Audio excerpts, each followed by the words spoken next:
I know when I put a mic in that corner there, it's going to sound great. I know the drum kit is going to sound good if it's sat in this corner of the room. I know that, and in some ways, I guess that kind of limits you a little bit. But you do know, like, I haven't got to waste time. I know I can get a really good room sound off that mic in that position. But since we've redone it, I've lost all that. Right. I've having to start from scratch again, which is brilliant. Yeah. It's so exciting to search out all these new positions for microphones. Where's the big John Bonham bass drum hump in the room? Where is it? I found it this week. It's in that corner. And it's massive. I went, see, that used to be in that corner, but no, it's all changed. It's a new journey. The way you've got the place working, I mean, you've probably not had a day off since last October, have you, in a real sense? No, apart from we did take another 2 weeks out last month, right? Because the storeroom in the back, which I'm sure we can have a look at later, it wasn't soundproofed because it was only ever built as a storeroom, and it had a tin roof with no insulation. And it's had a great sound in there, like a little extra drum verb room, little chamber. But you couldn't use it if it rained because it was just shh on the roof.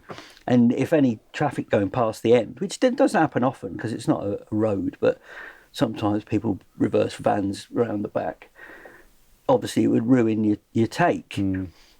So we really liked using the space. So we said, right, okay, let's take another 2 weeks out and we'll properly insulate it. And that's turned out really nice. It's still a storeroom. It's still full of stuff. Yeah. It actually, the reverb with nothing in there was quite spectacular. It's a little bit more calmed down now. But it's still a very useful space. We've got tie lines out there and headphone lines, whatever. So we can... It gives us the opportunity to do more live stuff. We can have a singer in there, a guitarist in there, whatever, and they've got line of sight with the drummer. Don't tend to do much live stuff, but it happens from time to time. So that is a really useful space to have. But yeah, that was it. We said 2 weeks. That's all the time we're going to take to do it. And it's not quite finished, but it's nearly. You get to that point though, don't you, where it's like you get on and work and you don't see the problems anymore, you know. And most people walking in would just be like, this is fucking great, you know. It feels like work's going on, you know. It's my ideal place. It's like mic stands are out everywhere. There's mics on them. It's not untidy, but it's not OCD. Well, it's working. It's always work in progress. Yeah. And what I like is, you know, we touched on the fact that there's an amount of gear here, but it doesn't really figure, does it? It's like, I guess probably the most important thing is the way that the work flows through for you. It's like... Yeah, I don't feel like I'm missing anything. No. I don't, you know, obviously everybody's got stuff on their wish list. Yeah. These... Genelecs have been on my wish list for a while. Yeah, they're going back with me. That is something, obviously, which is important and is very hard to skimp on, you know, good monitoring. But as far as everything else goes, you know, I've got microphones that do each job. I've got bits of gear that, you know, that do really well on certain things. And I know how to use it, and I'll use it on, you know, everything's in use when I'm tracking. So here's a question, and this isn't a leading thing, but what's your, and this isn't a gear thing either, but what's your, what do you stick on a guitar cab? Has that changed much? Have you found anything to replace the old known 57. things? Yeah. You know. I still quite often have a 57. Yeah. I've got another thing I'm using a lot at the minute is a Mic Tech. Yes. I can't remember the model number. It's a drum mic. I think it was designed for snare and toms. Pretty inexpensive. Very similar to a 57, but just kind of got a little bit more wow. So that's being used a lot lately. And depending on what it is, what the material is, if it's super fast stuff, I tend not to need to look for anything else to deal with bottom end. Usually got enough. Yeah. But sometimes if it's a bit more slow paced, doom stuff or whatever, I'll use a ribbon on the edge of the cone just to get some real oof. Yeah. But essentially, nothing drastic has changed. No. I stopped. I haven't lately done my ridiculous 5 mics at once thing, which people relentlessly take the piss out of me for. Yes. But sometimes I'll have 3 on there. Yeah. And one's just a wild card. Just chuck it up, see what happens. Yeah. See what happens.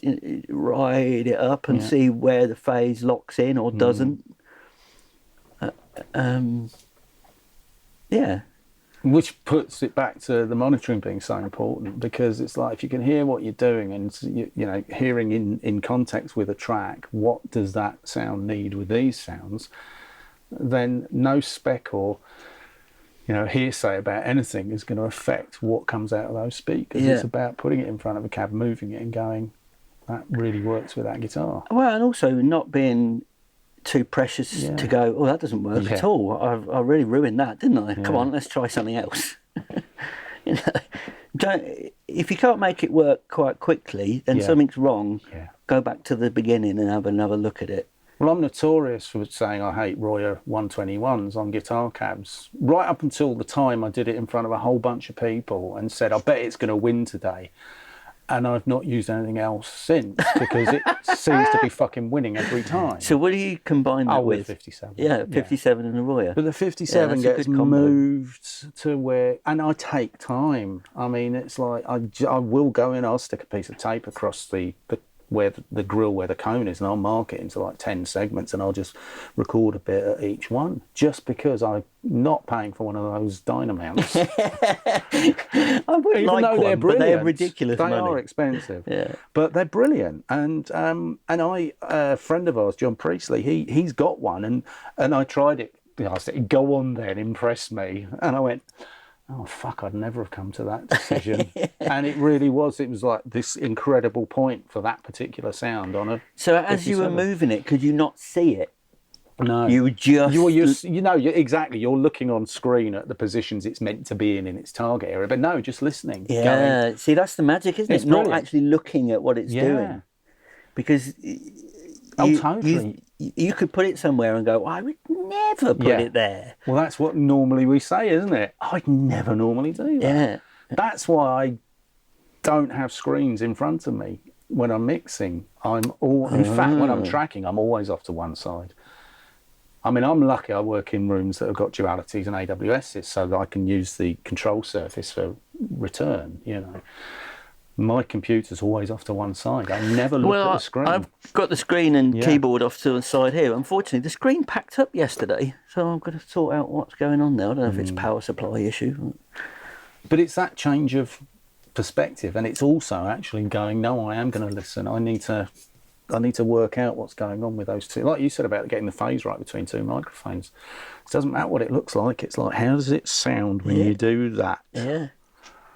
And it's so important. But do you find, this is something I've had to really kind of address, do you find if you work in a studio regularly, you kind of start to learn, well, not just working in the same studio, but even having your own techniques that work, do you find you go back to them too often and too easily? Do you sometimes not look for something else because you know that this is going to work? I always say I've got my starting point, but I deliberately write out a different sheet, an input sheet every time, and I'll go, especially on drums, which we aren't going to talk about. But I'm like, as soon as I hear the cymbals, I know what I'm going to put on overheads, and it's not always the same. And the same with kicks. The kicks can go between a 91 and an RE20 to a D6 and a RE20 or a FET 47. It can be anything, because I just go, I think I know what's going to complement that.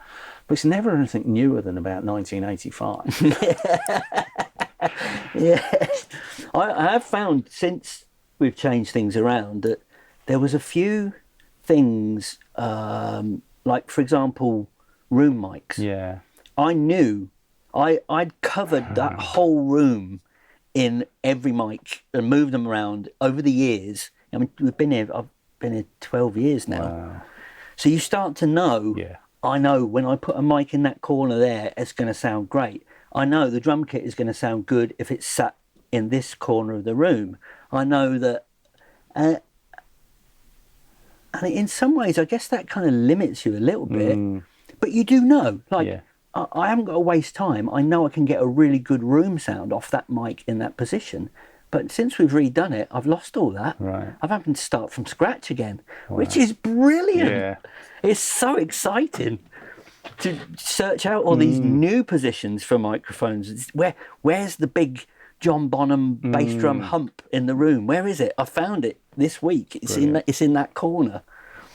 And it's massive. Going, see, that used to be in that corner, but no, it's all changed. Wow. It's a new journey.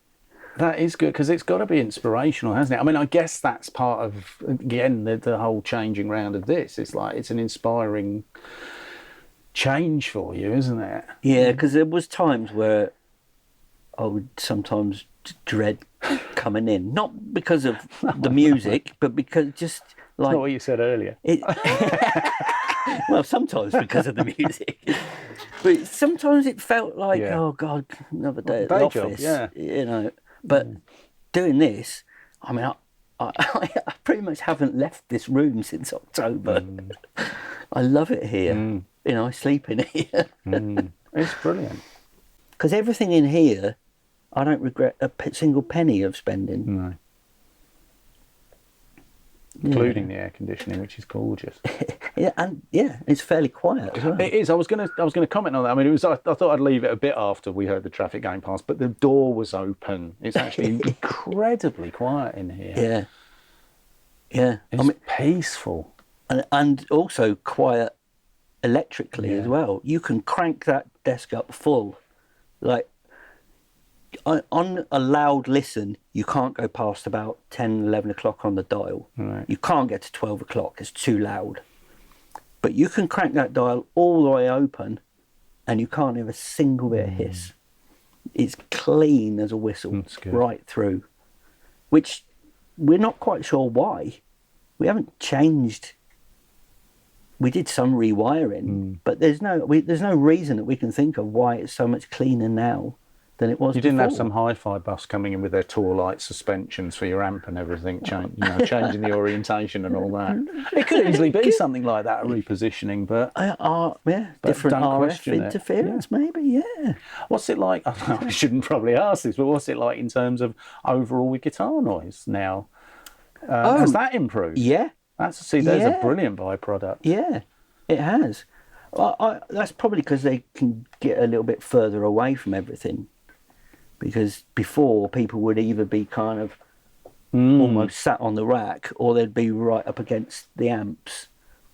Yeah, because I mean, we talked earlier before the camera was rolling. We were talking about guitarists we've worked with recently, and one of the guys, I had to have him about 9 feet away from his amp, because the interaction with the power supply was it was horrendously noisy because of the pickups he was using. So again, a byproduct of expanding a room. All these things are so much more important than gear. And you can't just willy-nilly go through guitar tracks chopping out every bit of noise on chugs. And I know you have to, but if you can get it done at source, it's so much better, isn't it? Yeah. Well, this week the guitars have been super clean. Almost to the point of like, I think you've got it too heavily gated. Oh, the gate's not on. Wow. Oh, right, cool. They're the important things. It's everything, every aspect is just better. Has anything really struck you as like a eureka thing from the live room side of things? The line of sight, obviously, and people. apart from the glass being really dirty at the minute, which is a constant battle, people kind of, like the singer was saying the other day, it felt like he was just in the room with me. It's just like you don't really feel like there's a divide there. Yeah. Because we did ponder for a while as to whether the glass was too big and going to cause problems on both sides. But we just wanted that feeling of connection. Yeah. And yeah, it's worked out really well. And also, now that we've got the line straight through to the outside door, I mean, you can have the doors open and the drummer or vocalist or whoever's in there can actually not only see daylight, but can see outside and see all the hustle and bustle that's going on around the farm. And the same that way as well. The new back door, you can open the back door there, and it's almost like you're outside. The drummer can look there and see outside. He can look there and see outside. Oh, I know a lot of studios do have windows in the live room, but we've never had the luxury of that. And it used to be really dingy in there. You know, if you turn the lights off, there was no light. Right. So just that extra connection. Yeah. Everybody's really vibing on that. That's so important. It's brilliant. And it's not too noisy around here. There's no main road traffic. So sometimes you can just leave the doors wide open.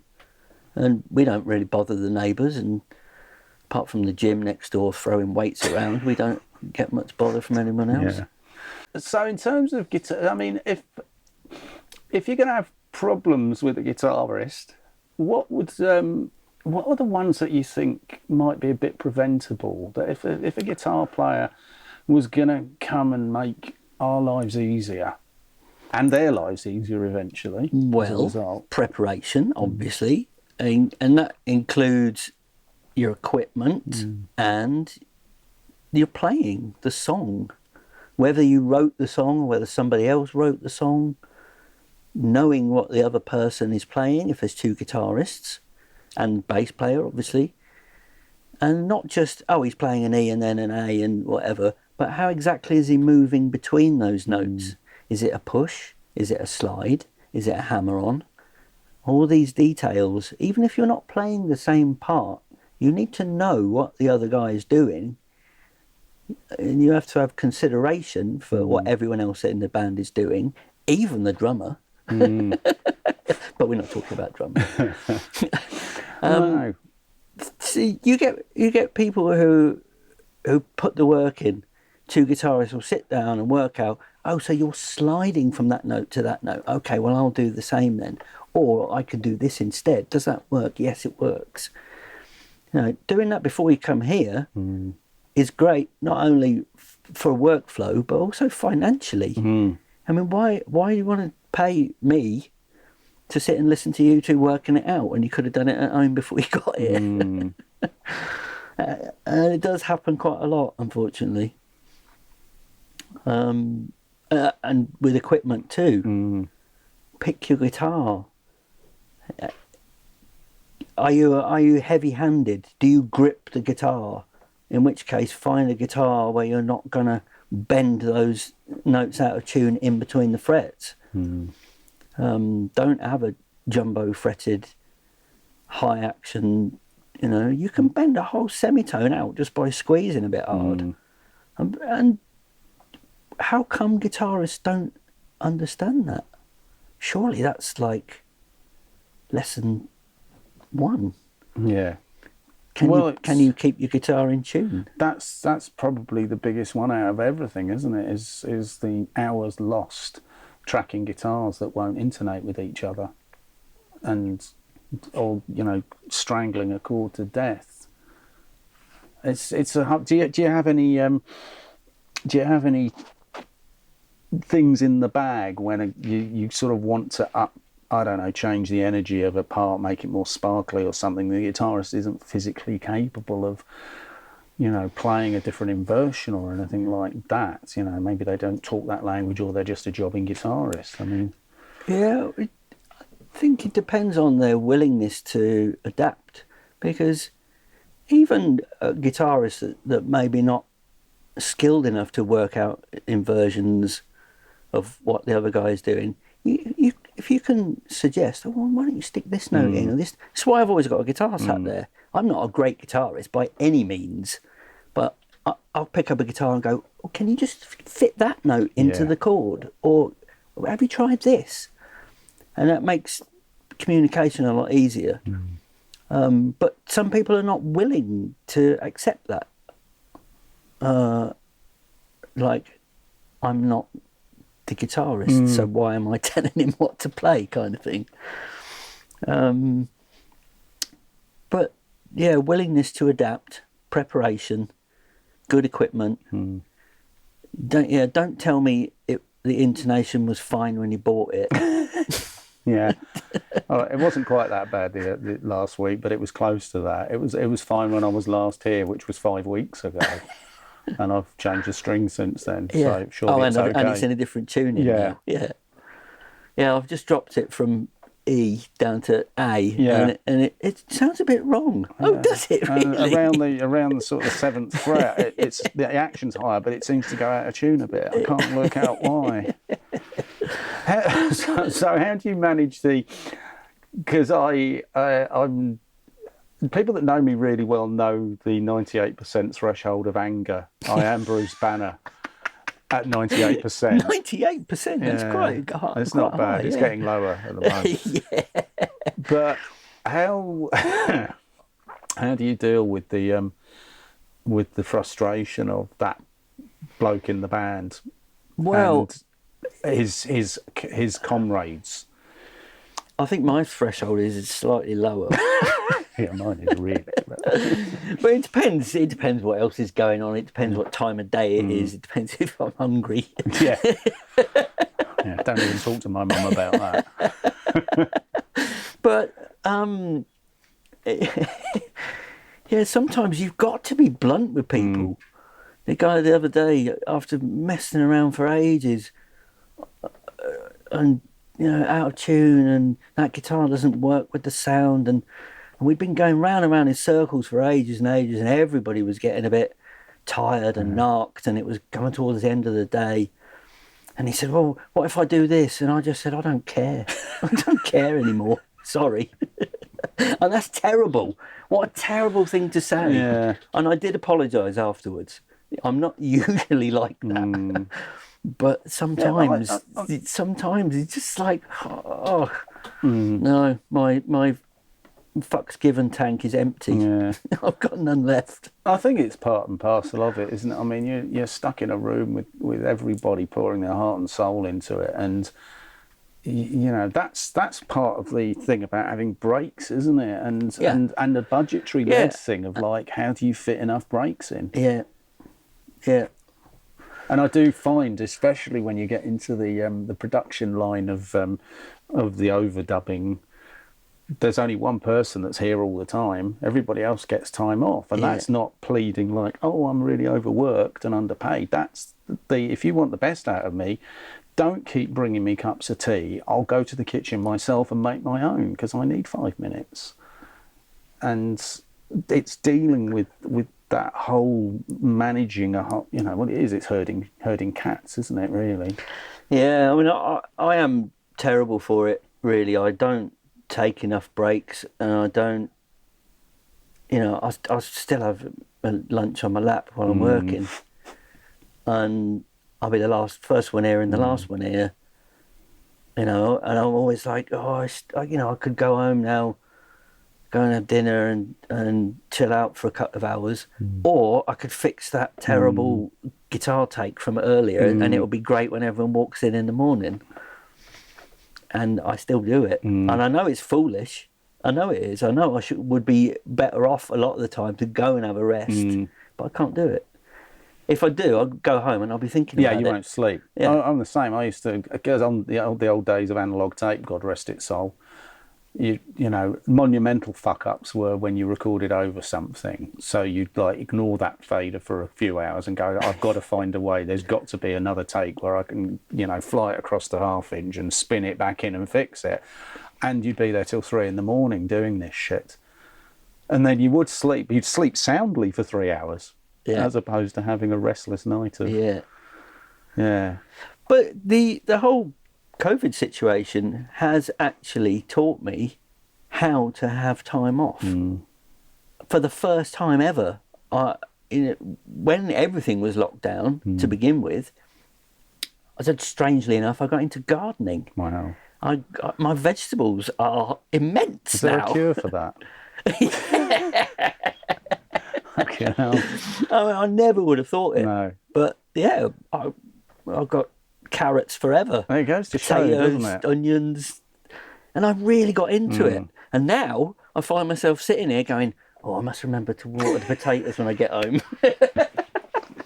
It's not very rock and roll. No. I can't see you really changing to much else. You know, it's like, I can't believe you'd want to upgrade anything on the... You're now looking, you're biting your lips, I bet you are. Well, there's always things, isn't there? I mean, eventually I could see the desk going for something else. I'm sure somebody else has got something to say about that. Yeah. What, like a Neve? A cow wreck? No, I think the thing, what strikes me is the busier you are, the more you fear change on the shit that you use. You're like, that's why it was like when I got 4, 5, 6s in, it was like, these better be fucking good, because I know what works. I haven't got time to arse around. Yeah. I'm finding that with plugins. Yeah. I've got so many plugins that I have never used because I haven't got time to experiment and go through them. I mean, I try. I'll go, right, today I'll do one new plugin. But there's like 500 plugins in there that I've never even touched. I know, it's crap, isn't it? It's just too many. Yeah. I'm sure a lot of them are great. And I keep finding great ones. But I'm like, but I already know that this works. Yeah. And I've got 4 hours to mix this song. I did a thing recently where I had to do a mix for a mix using stock plugins and a mix using premium plugins. I did it for Production Expert lot. Same mix. Brilliant. But I didn't do a comparison, and I didn't do match settings or anything. I just went, this is how I would approach it given the limitations of this. And my only concession was that I was using my Yukon stuff, so I had stuff mapped out. It's just come out, but I was beta testing the new software, so I was able to map my plugins how I wanted them. So any EQ I pulled up, I was able to go straight from low, mid gain. Everything was just where it should be. Yeah, like using a console. So all that was changing was the type of plugin I was using. So I did the mix with EQ7 and the Dynamics 3 or whatever. Yeah. And I went through and I did all this, and then I set the next mix up and I did exactly the same. And they were different, as you'd expect, but I was hard pushed to remember which was which. 40% of people... So they said 60% guessed right, and it was a guess because some of the stuff they were saying was perception. It's not a lot, and I was like, "This is really interesting." It is because what it said to me was I was focused on the task in hand because I didn't really have a lot of time to do it. So I just went, right, mix it as if you're on a console. Let's say this is a SSL mix. This one's a Neve mix. Make it sound how you want it to sound. Fantastic. And it's really interesting. It was like, and the control surface side of it was what made me not focus on what I was seeing. Yeah. So I think there's a lot to be said for, just. Is that online? It's available. Yeah. Where can I see that? I'm not going to send you a link. Oh, go on. It's on Production Expert. I'll send you a link. Yeah, I'll find it on the phone. Yeah, that's really It's like a 1.5-minute snippet of a song, and the questions were, which mix do you think was done with premium and which was stock, and which one do you prefer?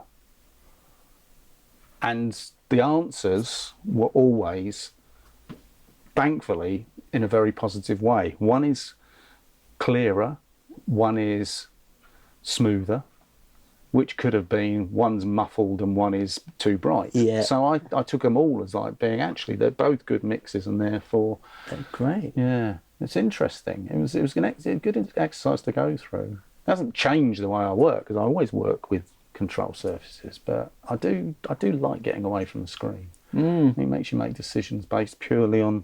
Yeah. I quite often, I mean, it's always there. Yeah. I quite often, once I've grabbed hold of something, I won't look how much I'm turning it. Yeah. And I can't tell from a mouse move exactly. You just listen. You shut your eyes for a second.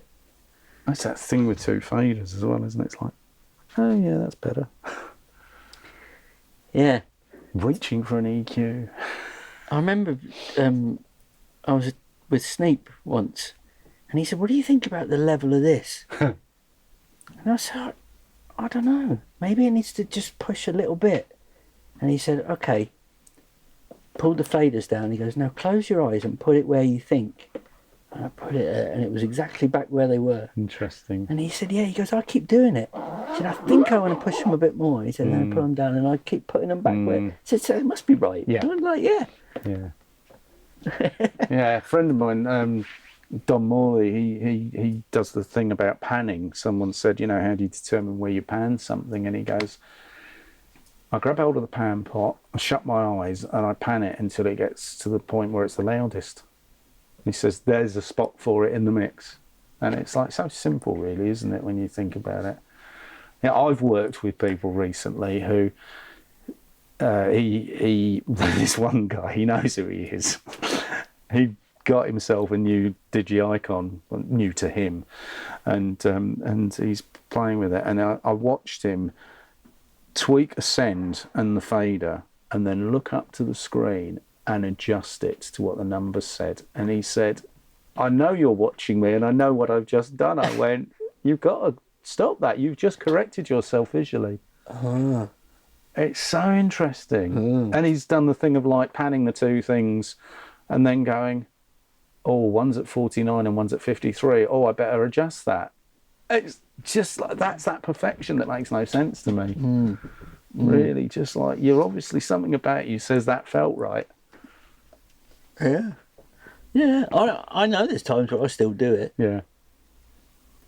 Oh, there's nothing wrong with it. I mean, I'm not golden, and I look up and I go, "Oh, that probably should be," but it's like, it's just nature to correct it, isn't it? And we never used to do that. Fuck knows if the pan pots on the old AMAC Angela were even central. No. Damn well these SSLs, the faders aren't right.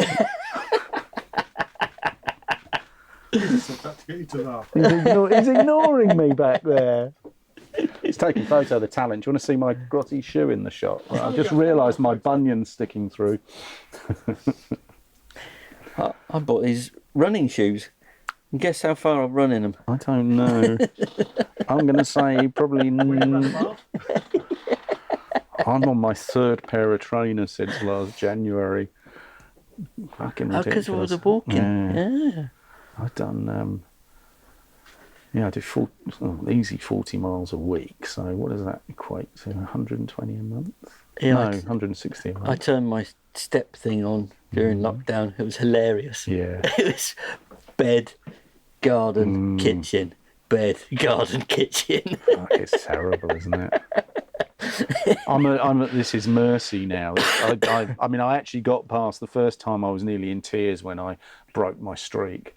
I was on a 53-day streak for something, it tracks your move, exercise and standing. And it's like, and then I realised I needed to get over it. But it does make you think. It's like, actually, I probably haven't shifted out of my chair for 2 hours. Maybe I should go and get a cuppa. Yeah. What I do a lot these days is I dance. Do you? In here. Oh, yeah. While we're working. I'll push the chair to the side and I'll be up and moving around and grooving. And some people think it's fucking hilarious. Why is there nothing on YouTube? What are you doing? And I'm like, just moving around. Yeah. And I said, anyway, come on, feel the groove. It's fucking great. Come on. And then, like yesterday, I had the whole band. Everybody going for it. And I thought, see, we can have fun and move around a bit. It doesn't work so well with black metal. You need a mosh pit, circle pit.